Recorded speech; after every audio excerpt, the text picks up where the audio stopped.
Salt Lake City Mars Incorporated is being sued for its continued use of titanium dioxide in Skittles in a class action lawsuit alleging the rainbow candies are unfit to eat. According to NBC News, California resident Jenile Thames alleges that he opened a Skittles package in April that still contained heightened levels of titanium dioxide, TiO2 or titania. Insider reported that Mars Incorporated agreed in 2016 to no longer use titanium dioxide and artificial colorings in its products for the next 5 years. Thames said he would not have purchased the candy if he had known the toxin it contained, according to the lawsuit. He claims the ingredients on the packaging are difficult to read from the contrast in color between the font and packaging. A reasonable customer would expect that Skittles can be safely purchased and consumed as marketed and sold, Thames said in the lawsuit. The lawsuit notes that TiO2 was banned in France in 2019 and last May the European Food Safety Authority determined that the mineral could not be considered safe for consumption. The European Commission then announced that it would adopt a ban on the use of TiO2 as a food additive. Today cited a statement from a Mars Incorporated spokesperson that said, "While we do not comment on pending litigation, our use of titanium dioxide complies with FDA regulations." Thames seeks unspecified damages for fraud and violations of California consumer protection laws.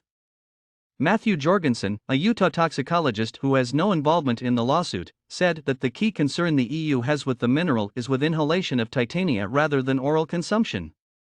One of the key issues with titania and silica is the inhalation of these dusts in a factory setting.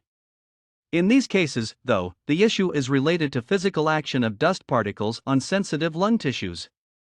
That same concern doesn't apply when titania is consumed orally, he said. Jorgensen says that when titania is reported, it often relates to the inhalation of titania, where the size of the particles is much smaller than what is used for coloration. In these cases, particular size matters a ton, and I would agree that small size nanoparticles of any type should be carefully evaluated, Jorgensen said. Titania has not been banned in the United States, but federal guidelines restrict the use of the mineral to not exceed 1% by the weight of food. The lawsuit claims that Mars Incorporated committed to phasing out the titania in its products but has not done so. In the U.S., the company still uses titania in Skittles and has failed to inform consumers of the implications, according to the lawsuit. According to researchers, oral exposure studies showed biochemical changes from ingestion, but systemic toxicity was not demonstrated.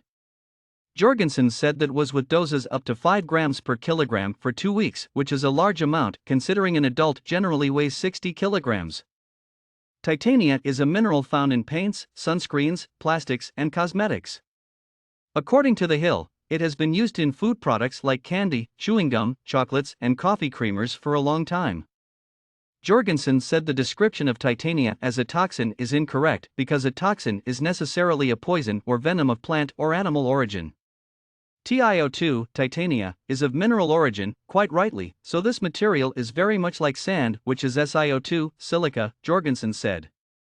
While it is true that a specific dose makes the mineral poisonous, most other ingredients can also be considered poisonous at high enough dosages. A classic example is vitamin A, which is helpful at very low doses but becomes poisonous at moderately higher doses. 60,000 cases of vitamin A poisoning are reported each year in the U.S., causing pregnancy loss, headaches, skin problems, and others, Jorgensen said.